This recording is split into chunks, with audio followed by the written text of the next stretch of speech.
সম্পত্তির ক্রয় মূল্য ও পুঞ্জীবিত অবচয়ের পার্থক্যকে কি বলা হয়? তার মানে আমরা তো সম্পদ চিনি, সম্পদের একটা মোট মূল্য আছে, ভাউচার ভ্যালু আছে, টোটাল ভ্যালু আছে। ওই সম্পদের মোট মূল্য আর এখান থেকে যদি আমরা পুঞ্জীবিত অবচয়টা বাদ দিই, অর্থাৎ পার্থক্য বলছি, এই দুইটার ডিস্টেন্সটাকে আমরা মূলত কি নামে আখ্যায়িত করি? দেখেন, ধরুন আমি একটা 60 টাকা দিয়ে মার্কার ক্রয় করেছি। এই 60 টাকার মার্কার দিয়ে টোটাল 12টা ক্লাস নেওয়া যাবে। তাহলে প্রত্যেকটা পার ক্লাসে আমার কস্ট হচ্ছে 5 টাকা, তার মানে 5 টাকা হচ্ছে অবচয়।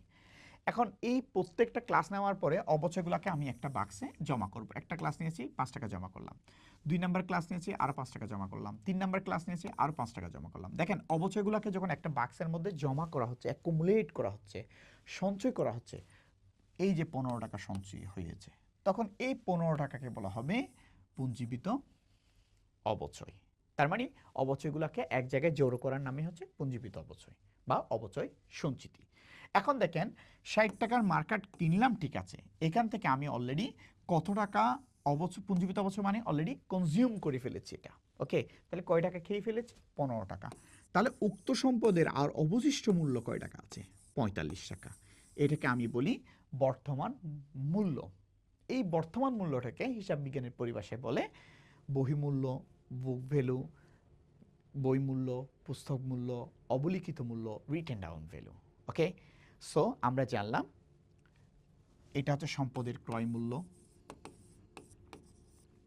এটা হচ্ছে অ্যাকুমুলেটেড ডেপ্রিসিয়েশন অর্থাৎ পুঞ্জীবিত অবচয়।